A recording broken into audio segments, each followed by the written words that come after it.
সকাল সকাল বাজার করতে যেতে হবে, তাই আজকের বাজার দর কেমন রয়েছে চলুন চটজলদি ঘুরে আসা যাক। মুচি বাজারে চলে যাওয়ার চেষ্টা করি, শহরের ছবিটা জানবো। অয়ন রয়েছেন আমাদের প্রতিনিধি সরাসরি। অয়ন, আজকের বাজার দর কেমন দেখছো?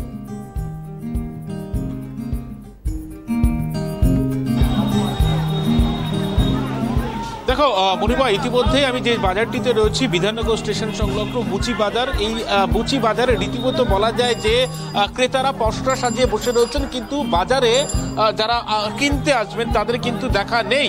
রীতিমতো বলা যায় মানুষের মধ্যে একটা মূল্য বৃদ্ধির যে ছাকা, সেই ছাকা কিন্তু ইতিমধ্যেই লাগতে শুরু করেছে। এমনটাই কিন্তু বোঝা যাচ্ছে যারা আসছেন তুলনামূলক কম পরিমাণে বাজার করছেন। আমি একটু কথা বলি, ক্রেতারা যারা সকালবেলাতে বাজার করতেছেন তারা ঠিক কি বলছেন, তাদের কি মত, সরাসরি একবারে তাদের থেকে জানবো যারা ইতিমধ্যেই বাজারে এসছেন।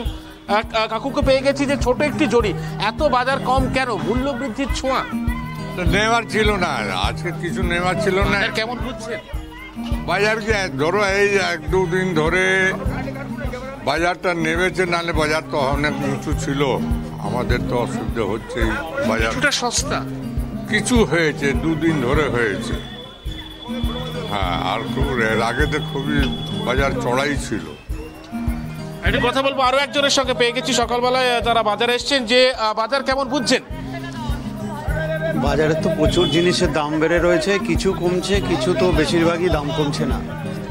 দাম তো কমছে না, কিন্তু যেগুলো স্থানীয় জিনিস, লঙ্কা, যেগুলো মানে স্থানীয় পাশাপাশি জেলার থেকে আসে, এগুলো তো দাম কমা উচিত, সেগুলোর দাম কমছে না, কিছু বোঝা যাচ্ছে না। সরকারের দেখা উচিত, অবশ্যই দেখা উচিত। সরকার তো দেখছে না, আসলে এই জিনিসগুলো তুলে এমনভাবে আনা হচ্ছে যে সেগুলোকে এমনভাবে পয়সা নেওয়া হচ্ছে লরির থেকে স্থানীয় স্তরে, যে জন্য পয়সা সেগুলো তারা ইচ্ছে করে দাম বাড়িয়ে নিচ্ছে।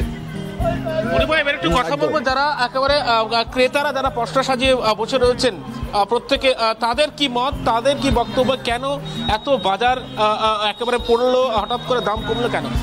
এত বাজার পড়ার কারণ কি মনে হচ্ছে? এই মানে আমদানি বেশি হচ্ছে, খরিদ্দার নাই, কি করবে? লোকের হাতে পয়সা নাই, কি করে খাবে লোক? অর্থাৎ একেবারেই অয়ন, আমরা বুঝতে পারলাম। ধন্যবাদ জানাবো। মুচি বাজার অঞ্চল থেকে সরাসরি ছিলেন অয়ন শর্মা আমাদের প্রতিনিধি।